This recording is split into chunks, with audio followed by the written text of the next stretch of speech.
Nuru ya asubuhi. Hadi mwisho nitaamini. Bwana Yesu asifiwe sana.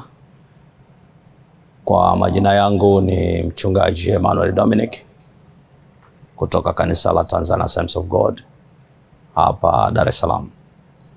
Ni furaha yangu siku hii ya leo kukuletea ujumbe wa neno la Mungu wa tafakari yetu ya leo kutoka kwenye maandiko matakatifu, na kwa sababu bado tuko kwenye majira ya Pasaka, basi nitasoma maandiko kutoka kitabu cha Mathayo mtakatifu sura ya 26 mstari wa 47 hadi mstari wa 56. Mathayo mtakatifu sura ya 26 mstari wa 47 hadi mstari wa 56. Tafakari yetu ya leo itahusu Mkristo na neno la Mungu. Hebu kwanza na tusome haya maandiko kisha tuombe. Basi alipokuwa katika kusema, tazama, Yuda, mmoja wa wale thenashara, akaja, na pamoja naye kundi kubwa wenye panga na marungu, wametoka kwa wakuu wa makuhani na wazee wa watu. Na yule mwenye kumsaliti alikuwa amewapa ishara akisema, nitakaye mbusu huyo ndiye mkamateni. Mara kamwendea Yesu akasema, salamu Rabi, akambusu. Yesu akamwambia, rafiki, fanya ulilolijia. Wakaenda wakanyosha mikono yao wakamkamata Yesu. Na tazama, mmoja wao waliokuwa pamoja na Yesu akanyosha mkono wake, akaufuta upanga wake, akampiga mtumwa wa kuhani mkuu, akamkata sikio. Ndipo Yesu akamwambia, rudisha upanga wako mahali pake, maana wote waushikao upanga wataangamia kwa upanga. Ama wadhani ya kuwa mimi siwezi kumsihi Baba yangu, naye ataniletea sasa hivi zaidi ya majeshi 12 ya malaika? Yatatimizwaje basi maandiko ya kwamba hivyo ndivyo vilivyopasa kujiri? Saa ile Yesu akawaambia makutano, je, mmetoka kama kumkamata mnyang'anyi wenye panga na marungu ili kunishika? Kila siku nalikete karuni nikifundisha, msinikamate. Lakini haya yote yamekuwa ili maandiko ya manabii yatimizwe. Ndipo wanafunzi wote wakamwacha wakakimbia. Baba Mungu, ninakushukuru sana kwa kunipa nafasi hii nzuri ya kuzungumza na watazamaji wote wa siku hii ya leo. Ni maombi yangu kwamba utawabariki wanapolisikiza neno hili na kusema na mioyo yao kokote kule waliko, katika jina la Yesu Kristo. Amen. Bwana Yesu asifiwe sana. Katika tafakuri yetu ya leo nimekuletea andiko hili ambalo limebeba vitu vingi sana ambavyo tungeweza kuvizungumza, tungekutana na vitu vingi sana vya kuweza kujifunza. Lakini wacha leo hii tuzungumze kuhusu Mkristo na neno la Mungu kutokana na vifungu hivi. Ninazungumza kuhusu Mkristo na neno la Mungu nikitaka kuonyesha namna ambavyo tunaweza tukajifunza kutoka kwa Bwana wetu Yesu Kristo akiwa katika juma lake la mateso, ambalo ni juma lililosababisha leo hii kupata ukombozi kwa wanadamu wote. Sasa kabla sijaeleza kilichoko kule ndani, naomba nieleze maana ya maneno mawili. Kwanza nieleze nini maana ya Mkristo, halafu nieleze nini maana ya neno la Mungu, kisha nitakuwa naendelea. Kwa haraka haraka, Mkristo ni nani? Mkristo ni mfuasi wa Kristo. Mkristo ni mfuasi wa Kristo. Nikisema ni mfuasi wa Kristo, ni sawa na kwamba ninasema Mkristo ni mtu anayemwamini Yesu Kristo kuwa Bwana na Mwokozi wa maisha yake.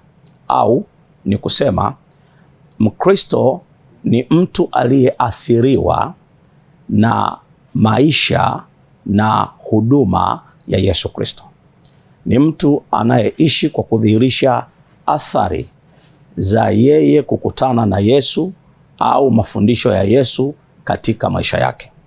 Huyo mtu mwenye hizo athari za yeye baada ya kukutana na Yesu, huyo ndio tunamwita Mkristo. Kwa hiyo Ukristo inaenda mbali zaidi ya mtu kuhudhuria katika nyumba za ibada. Kuwa Mkristo inaenda mbali zaidi ya mtu kushika miongozo na taratibu za kikanisa. Mkristo ni athari ambazo mtu anazipata moja kwa moja kutokana na mwingiliano wake kibinafsi na Yesu Kristo. Sasa neno la Mungu ni nini? Neno la Mungu ni rahisi sana kusema kwamba neno la Mungu ni Biblia. Lakini tunaweza tukasema neno la Mungu ni sauti ya Mungu iliyoandikwa au inayosikika kwenye maisha ya mtu. Sasa wanazuoni wanaweza kuelezea kwa maana zingine nyingi kadiri inavyowezekana. Hizo maana chache zitoshe kuniruhusu mimi niendelee na kile ambacho nataka nikizungumze leo. Nataka nizungumze kuhusu Mkristo na neno la Mungu kwa sababu ya ukweli uliopo leo. Tunapojifunza kwa Yesu Kristo kwenye hili juma lake la mateso, tunaona namna ambavyo yeye Yesu amekuwa mwalimu mzuri sana wa kutufundisha kuhusu jinsi neno la Mungu linavyochukua nafasi kubwa sana kwenye maisha ya mtu ambaye anamwamini Mungu. Sasa nikianza na ile mistari ambayo tumeanza kuisoma. Ile mistari inavyoanza inatueleza habari za mtu ambaye alikuwa msaliti, aliyekuwa amekusudia kumsaliti Bwana wetu Yesu Kristo, na akaja kumkamata Yesu akiwa na lile kundi la watu waliotumwa ambaye ni Yuda Iskariote. Tunaona katika mstari ule wa 47 Yesu akiwa yuko katika bustani ya Getsemane, anaona watu wanakuja pale wakiwa wameshika malungu, wameshika mapanga, wameshika kwa ajili ya kuja kumkamata Yesu. Katika mstari wa 48 yule mwenye kumsaliti alikuwa amewapa ishara akisema, yule nitakayembusu ndiye Yesu, mkamateni. Alikuwa amefanya hivyo. Na katika mstari wa 49 tunaona akamwendea huyo Yesu, yule msaliti, na akambusu, na wakafahamu ya kwamba huyo ndiye Yesu ambaye wanapaswa kumkamata. Mstari wa 49 unatueleza ya kwamba Yesu wakati anabusiwa na Yuda Iskariote alimwambia, rafiki, unakuja kumsaliti mwana wa Adamu kwa kumbusu. Kwa hiyo Yesu alishajua ya kwamba anachotaka kukifanya Yuda Iskariote ni usaliti. Na Yesu alijua na alishasema hata kabla kwamba mmoja wenu atanisaliti. Lakini Yesu akiwa na mamlaka yoyote, alikuwa na uwezo wote wa kuamuru chochote, wa kutamani kifanyike chochote kinachoweza kumfanya Yesu asiingie kwenye yale mateso. Kama ambavyo mistari inayofuata inaendelea inazungumza. Katika ule mstari wa 50, Yesu baada ya kumwambia rafiki afanye lile alilotaka kulifanya, mstari wa 51, na tazama mmoja wao waliokuwa pamoja na Yesu Kristo, ambaye katika mistari hii hajatajwa jina, lakini katika injili nyingine tunaona anatajwa jina kwamba alikuwa ni Petro, alinyosha mkono wake akaufuta upanga wake na akamkata sikio moja kati ya askari waliotumwa na kuhani mkuu. Kitendo cha Petro kuufuta upanga wake na kumkata sikio askari aliyekuwa ametumwa kuja kumkamata Yesu kinaonyesha kitendo kile Yesu hakukifurahia. Nia ya Petro unavyoanza kuisoma unaona ni kama alikuwa na nia ya kumsaidia Yesu, kumpigania Yesu, kumtetea Yesu kwa sababu ya kile ambacho kinataka kutokea pale bustanini. Lakini Yesu anaitikia kwa tofauti sana katika mstari ule wa 52. Anasema ndipo Yesu akamwambia, rudisha upanga wako mahali pake. Sasa unaona jinsi Yesu anavyozungumza, haanzi kwa kutaja nomino, anaanza kwa kutaja kitenzi. Wale ambao wanasoma lugha wanaelewa kwamba hii ni sentensi amrishi kwa sababu haianzi na jina au haianzi na kijina. Hasemi wewe Petro rudisha au Petro rudisha. Haanzi na nomino au haanzi na kijina. Anataja kitenzi, anasema rudisha. Hiyo ni imperative sentence. Anasema rudisha upanga wako mahali pake. Kwa hiyo Yesu anapotoa amri kwa Petro, inaanza kutupa picha kwamba Yesu hakupenda kila ambacho Petro alikifanya cha kumtetea, hakupenda. Kwa hiyo Yesu anamwamuru Petro, na nadhani anapozungumza na Petro, ukisoma huu muktadha vizuri, ni kama Yesu hata aligeuza sura yake na kumtazama Petro aliyekuwa anazungumza naye. Hakuwa ametazama lile kundi la watu waliokuja kumkamata. Akamwambia, rudisha upanga wako mahali pake. Anamwamuru afanye hivyo. Na akasema, kwa maana wote waushikao upanga wataangamia kwa upanga. Anamwamuru arudishe upanga na aache mara moja kile alichokuwa anakifanya, hata kama yeye Petro aliona ya kwamba kitu kile ni kizuri. Bwana Yesu asifiwe sana.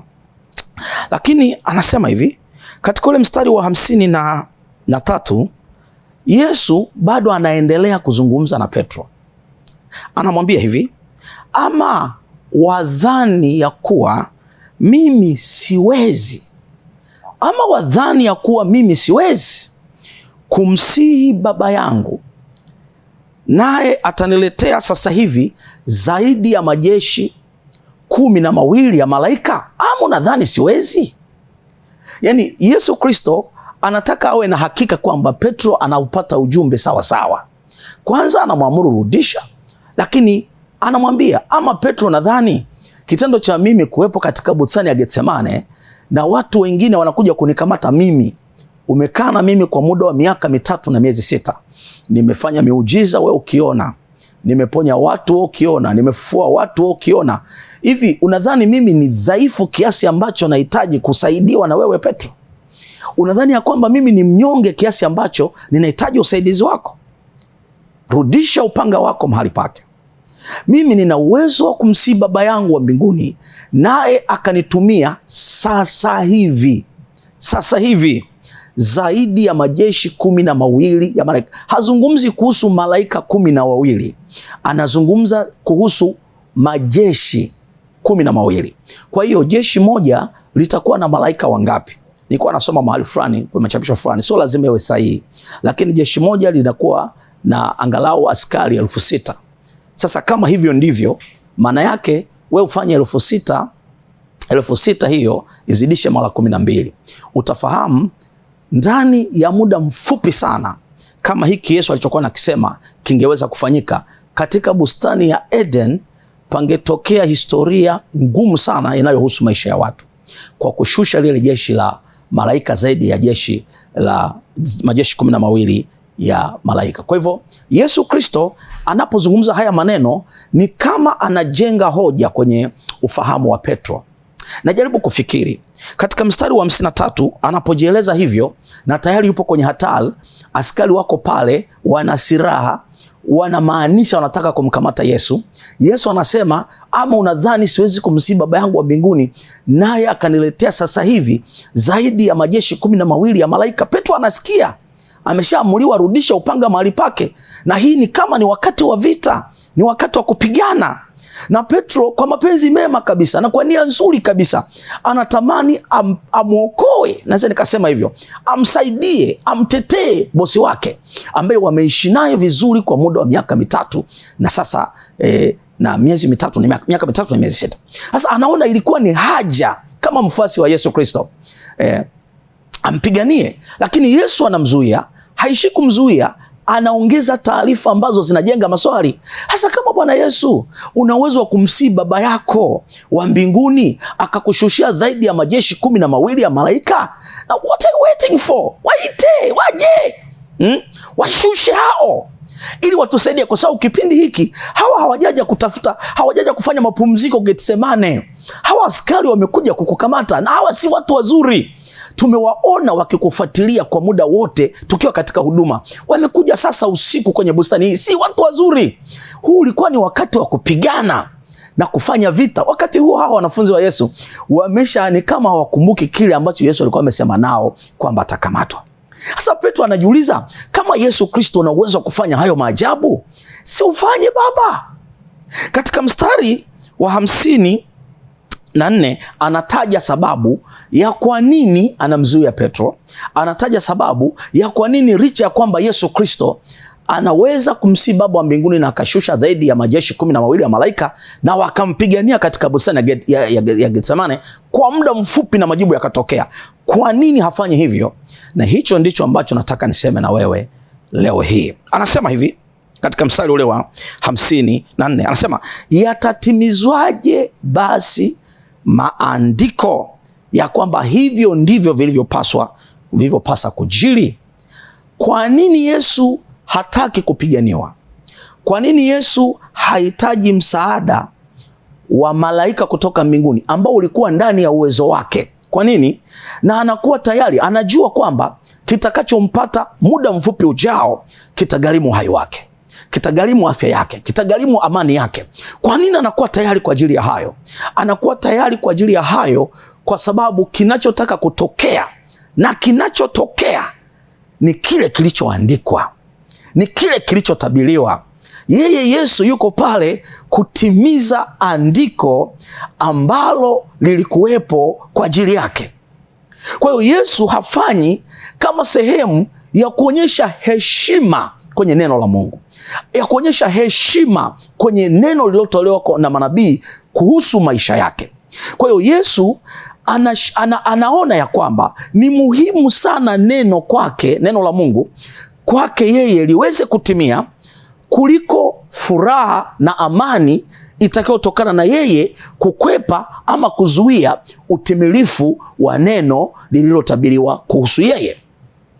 Yesu kwa maana hiyo anasema hivi, yuko tayari kwa lolote kwa ajili ya neno la Mungu.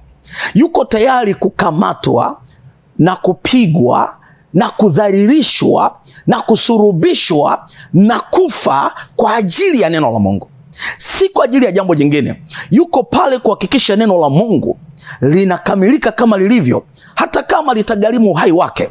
Ndio maana ile mistari michache ya pale juu ukifuatilia, unasema katika maombi yake aliyoyafanya kama awamu 3 za kuomba, alisema, Baba, ninaomba kikombe hiki kiniepuke, lakini si kama nitakavyo mimi, bali kama utakavyo wewe. Akitamani sana, itagharimu nini haijalishi, itamuumiza kiasi gani haijalishi, itamfanya andike historia ya namna gani kwenye jamii yake haijalishi. Ilikuwa ni muhimu sana, narudia, ilikuwa ni muhimu sana kwa Yesu Kristo kuacha neno la Mungu litimie.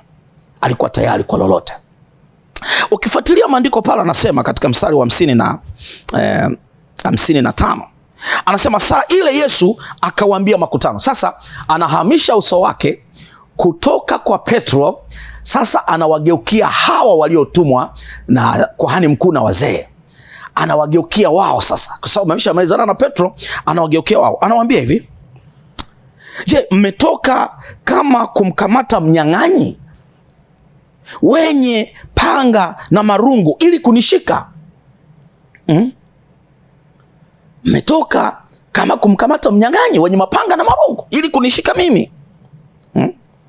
Kila siku naliketi hekaruni nikifundisha, msinikamate.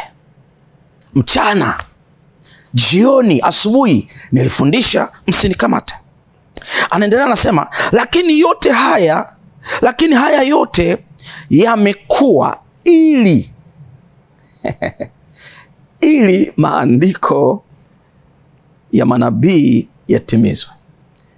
Ni sawa na kwamba Yesu anawaambia hivi, yani kati yenu nyinyi mlioko hapa, hakuna mwenye uwezo wa kunishika mimi. Hakuna cha askari, hakuna cha afande, hakuna cha askari wa Kirumi wala cha dola ya wapi. Hakuna anayeweza kunishika. Nilifundisha mchana kweupe katika hekalu na ninyi mlikuwepo, hamkuweza kufanya jambo lolote. Hamjawahi kunishika. Halafu anawaambia, mmekuja kukamata kama mnakamata mhalifu. Asema haya yote yanayotaka kutokea sasa hivi na yatakayotokea baadaye kuhusu mimi ni kwa sababu ya neno la Mungu, ni kwa sababu ya maandiko. Hakuna mtu yoyote kati yenu ambaye angeweza kufanya jambo lolote kwangu. Ndio maana katika injili nyingine kumerekodiwa, Yesu aliwauliza, mnamtafuta nani? Wanasema Yesu Mnazareti. Wanarudi nyuma hatua chache, halafu wanadondoka chini. Hii ndio kusema ya kwamba hakuna aliyekuwa ana uwezo by himself, kwamba yeye kwa sababu ya cheo chake, yeye kwa sababu ya ya uwezo wake, utawala wake, ana uwezo wa kumkamata Yesu. Yesu aliamua kujitoa yeye mwenyewe, na akijua ya kwamba kujitoa kwake kutagharimu maumivu kwenye mwili wake, kutagharimu shida, japo itakuwa ni shida sio ya siku nyingi, lakini itakuwa ni shida ngumu sana, ya aibu sana, ya fedheha sana, lakini Yesu alikuwa tayari. Alikuwa tayari kwa lolote. Alikuwa tayari kudharauliwa. Alikuwa tayari kuvunjiwa heshima. Alitemewa mate, alikuwa tayari. Alifungwa kitambaa cheusi usoni na akapigwa kofi na akatemewa mate, wakamwambia otea, nani amekufanyia? Yesu alikuwa tayari. Alifanyiwa kila aina ya dhihaka, alikuwa tayari. Si kwamba alikuwa hawezi kusolve hiyo equation kwa njia zake. Tunazungumza habari za mwana wa Mungu. Alikuwa na uwezo wa kuwaza jambo linalotakiwa kufanyika within a second, hicho alichokiwaza kingetokea. Yesu alisema hapana, ninataka kunyamazisha uwezo nilionao ili nilipe nafasi neno la Mungu. Rafiki zangu wapendwa, mabibi na mabwana, sijui ninaongea na nani sasa hivi na anapitia nini sasa hivi, lakini nataka niseme kuna tatizo kwa watu wanaoingia kwenye nyumba za ibada. Tatizo hili kadiri miaka inavyokwenda mbele, tatizo linakuwa. Tuna idadi ya watu ambao hawana heshima kwenye neno la Mungu. Hatujifunzi kwa Yesu Kristo namna alivyotoa heshima kubwa mno kiasi cha kuwa tayari kuwa lolote kwa ajili ya neno la Mungu. Sasa watu wanaokuwa tayari, very committed to the word of God, kuwa tayari kwa ajili ya neno la Mungu, wanazidi kupungua. Tunapata watu ambao wako tayari kwa ajili ya kuhudhuria kwenye nyumba za ibada. Nyumba za ibada zimejaa watu ambao hawako tayari kwa ajili ya neno la Mungu. Na unisikilize nikwambie, mtu akiwa hayuko tayari kwenye neno la Mungu hawezi kumjua Mungu. Tuna watu wengi sana wanadhani wanamjua Mungu, but they are not. Huwezi kumjua Mungu kama hauna muda na neno lake. Na kuna watu wanadhani wanamjua Mungu, lakini wanajua kuhusu Mungu. It takes time to know God. Lakini ni rahisi sana kuwa unajua kuhusiana na Mungu. Mimi nimejitambulisha kwako, huwezi kusema unanijua. Unajua kuhusu mimi kwamba mimi ni mchungaji, nafanya kazi TAG Getsemani hapa Dar es Salaam. Unaweza kufahamu machache kunihusu mimi, lakini kunijua mimi you'll need time. Na watu wengi wanajua kuhusu Mungu, anaponya, anaokoa, kuhusu Mungu, lakini hawamjui Mungu mwenyewe. Kwa sababu kumjua Mungu mwenyewe hakuna other option. Lazima mtu awe na muda na neno la Mungu. Kwenye kuwa na muda na neno la Mungu kuna mambo mengi sana ya kujifunza. Lakini tunakutana na watu ambao hawako tayari kama Yesu alivyo kwa ajili ya neno la Mungu. Tuna watu ambao hawako tayari kwa lolote kwa ajili ya neno la Mungu, ila kuna mambo ambayo wako tayari kwa ajili yake, sio neno la Mungu. Kwa kadiri ambavyo siku zinaenda na tunapungua kwenye neno la Mungu, tunaona kuna vitu vingi vinaingia, vinaharibu mwenendo mzima wa jamii yetu. Kwa mfano, watu wote waliowahi kuwa tayari kwa lolote kwa ajili ya neno la Mungu, nikupe mifano michache. Nikuone vile ambavyo Mkristo ukiinvesti kwenye neno, ukaacha neno liongee na wewe uliheshimu na ulifuate, kama Yesu ambavyo alivyofanya. He paid a total respect to the word of God. Alikuwa tayari kuliheshimu neno hata kama yeye atapotea, atakufa, ataumia, atadhalilika. He was ready. Sasa watu wa namna hiyo, iko mifano kwenye Biblia ambao waliwahi kuwa tayari kwa lolote kwa ajili ya neno la Mungu, na tunaona matokeo yake yalikuwa ni ya kushangaza sana. Nataka nikupe mifano michache, halafu nirudi nikuulize wewe, je, uko tayari sasa kuwa tayari kwa lolote kwa ajili ya neno la Mungu? Ninajifunza kwenye Biblia. Fikiri kuhusu Shadraka, Meshaki na Abednego. Think. Wakiwa Babeli chini ya utawala wa kiongozi katili ambaye rekodi yake haijawahi kuvunjwa, anaitwa Nebukadneza. Nebukadneza ni mtu wa miungu. Ameandaa sanamu yake pale na anatoa mbiu watu kusujudia pale baada ya kupiga sauti zote vinanda. Unafahamu andiko linavyoelezea, na wakati mwingine unaweza ukapita ukatafakari sana, ukaona ya kwamba kweli hawa watu Shadraka, Meshaki na Abednego kama sio kuwa tayari kwa lolote kwa ajili ya neno la Mungu, na walikuwa ni watu kama mimi na wewe, waliogopa kifo kama mimi na wewe, walitamani kuishi kama mimi na wewe, wasingependa kuumia kama mimi na wewe, lakini when it comes to the word of God, walisema tuko tayari. Kama ni neno la Mungu, tuko tayari chochote kitokee.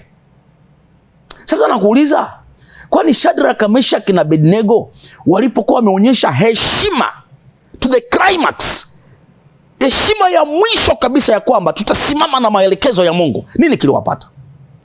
Sasa wanapoitwa na mfalme wanaulizwa, je, ni kwa makusudi enyi Shadraka, Meshaki na Abednego mpaka hamuisujudii sanamu yangu ya dhahabu niliyoisimamisha? Basi ikiwa labda mlipitiwa vijana wangu, mtakaposikia sauti ya ngoma, vinanda, vinubi, zomari na sauti zote, mkianguka na kusujudia ni vema, lakini msipofanya hivyo mtatupwa saa hiyo hiyo katika lile tanuru liwakalo moto. Na anasema, naye ni nani Mungu yule atakayewaokoeni ninyi na huo moto nao waka? Napenda sana namna hawa vijana walivyomjibu yule mzee. Walimjibu kwa heshima sana, hawakuwa na maneno mabaya, hawakumvunjia heshima yule mzee. Walijibu na wakamheshimu na wakamwambia, ndio mfalme uishi milele, hatuna haja ya kukujibu katika neno hili, to defend ourselves in this matter. Hatuhitaji kujitetea katika neno hili. Tunataka tukwambie sisi sio kwamba wakati zinapigwa zile sauti vile vinanda, si kwamba hatukusikia. Wakati wengine wanasujudia, sio kwamba hatukuona. Wakati tunaona wengine wanalala, sio kwamba sisi hatujui kinachoendelea. Tulijua, kwa sababu tangazo lako tulilielewa, na tunafahamu wewe unamaanisha nini, na hata hukumu uliyoitangaza tunaijua. Lakini sisi kwa kweli hatukuwa tayari kusujudia, na hata sasa mfalme hatuko tayari.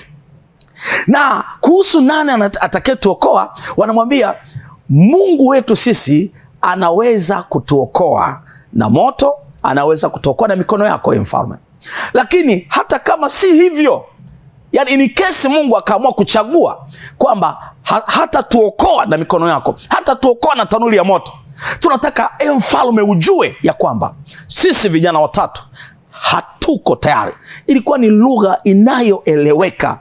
These people were very serious. Hatuko tayari hata kidogo kuisujudia sanamu ulioisimamisha. Ilikuwa ni kauli ngumu sana kwa Nebukadnezar, lakini hawa vijana walipay total respect to the word of God. Waliheshimu mafundisho waliofundishwa Yerusalem, mikazo waliopewa Yerusalem, neno la Mungu alilotoka nalo kule kwao waliliheshimu. Walikuwa tayari kwa lolote kwa ajili ya lile neno. Ikiwa ni kuungua moto, walikuwa tayari kuungua moto kwa ajili ya lile neno. Kizazi cha watu walio tayari kwa ajili ya neno kinapungua.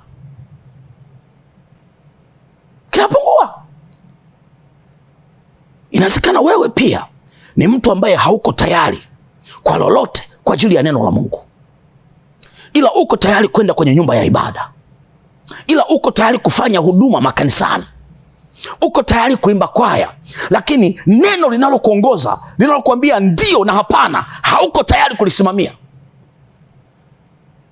Naona sasa wakajieleza wale vijana, mzee akakasirika.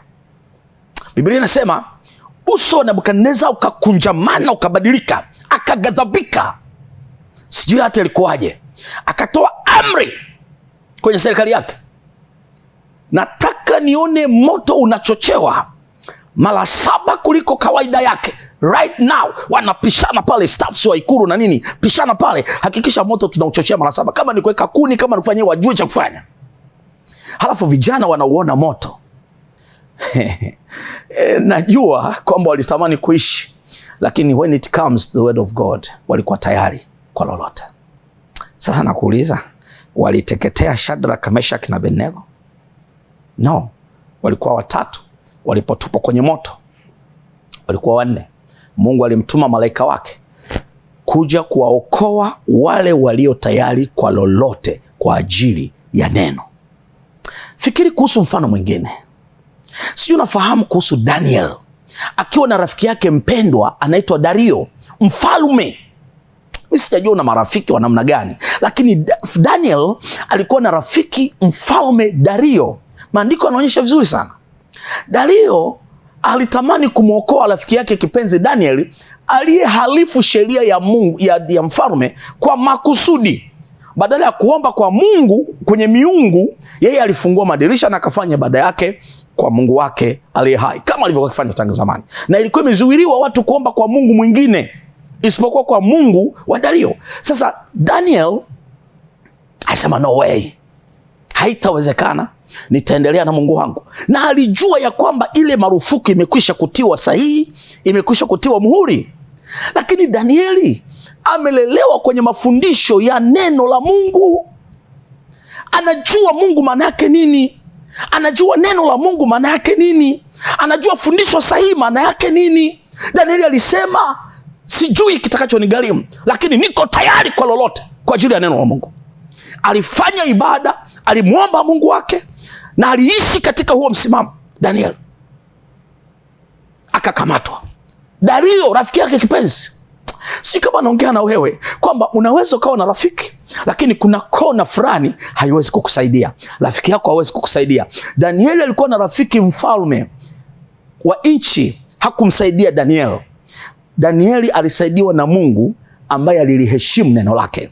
Kwa alitupwa na mfalme Dario kwenye tundu la simba wakali na wenye njaa. Ilikuwa jioni.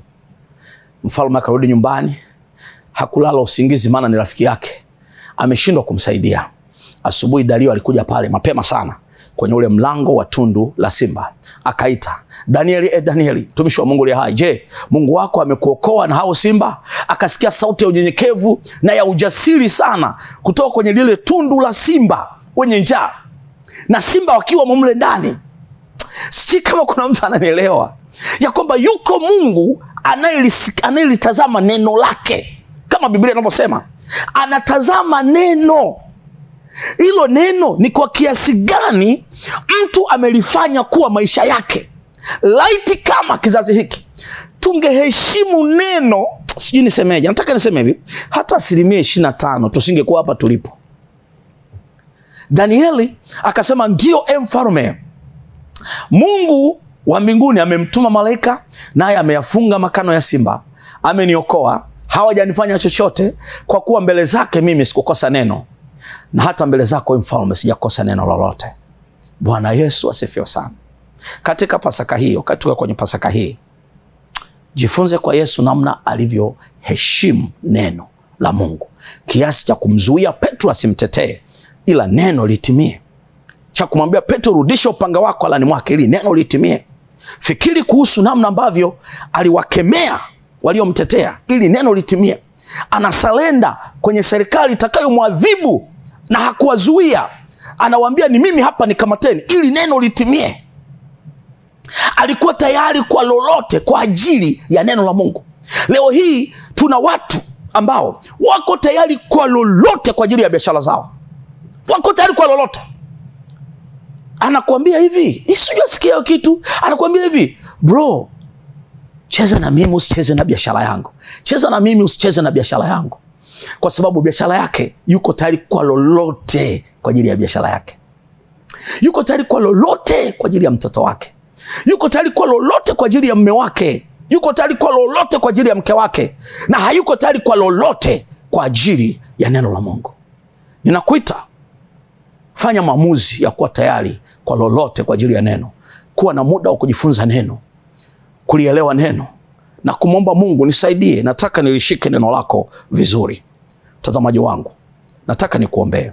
Ikiwa mahali popote kwenye maisha yako unaona kabisa ya kwamba haujawa tayari kwa lolote kwa ajili ya neno, unahubiriwa neno, utasema nalifanya kesho, kesha hulifanya. Unahubiriwa neno, utalizingatia kesho kutwa, kesho kutwa ulizingatii. Unahubiriwa neno, unahubiriwa neno na haujawahi kuwa tayari kwa ajili ya neno. Tafadhali naomba weke mkono wako kifuani, nataka niombe na wewe.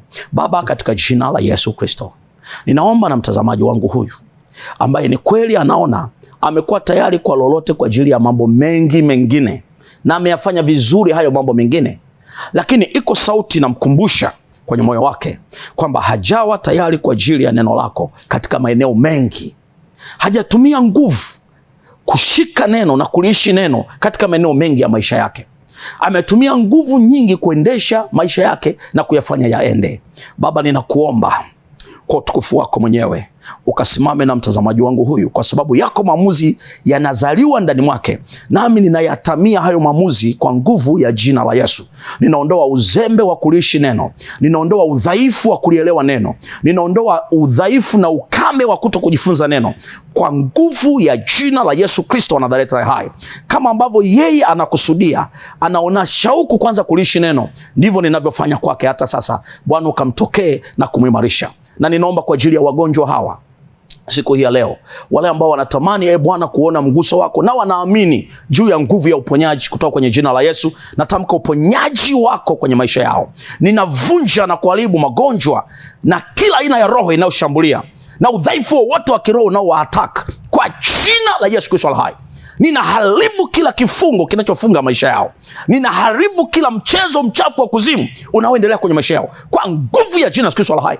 Ninaharibu kila tamko lililotamkwa kwenye maisha yao linalofanya kuwa dhaifu kwenye hilo eneo kwa jina la Kristo hai. Na kama uko hapa hujamwamini Yesu kwa Bwana na Mwokozi wa maisha yako, ni rahisi sana. Ukiziamini habari hizi ninazokueleza, inawezekana. Nataka nikuombe wewe ambaye unasema kwa kweli namhitaji huyu Yesu, na inawezekana ukamwamini Yesu ukiwa hapo na ukatafuta kanisa la watu wanaomhubiri Kristo katika kweli na ukajiunga nao. Sema, Bwana Yesu, mimi ni mwenye dhambi na nimetambua ya kwamba siwezi kujiokoa mwenyewe, lakini wewe Yesu ulikufa kwa ajili yangu. Ninakupokea, ninakuamini, ninaomba uingie ndani mwangu, unipe ushindi dhidi ya dhambi na unitakase kwa damu yako. Ninamkataa shetani na kazi zake zote, ninazikataa kabisa. Ninakuomba Yesu Kristo, kwa Roho wako Mtakatifu unipe uwezo wa kuwa mtakatifu na kushinda dhambi. Katika jina la Yesu Kristo naokoka na kuamini. Amen. Baba Mungu, ninakuwekea mikononi mwako huyu ambaye amekata shauri kukuamini wewe kwa Bwana na Mwokozi wa maisha yake.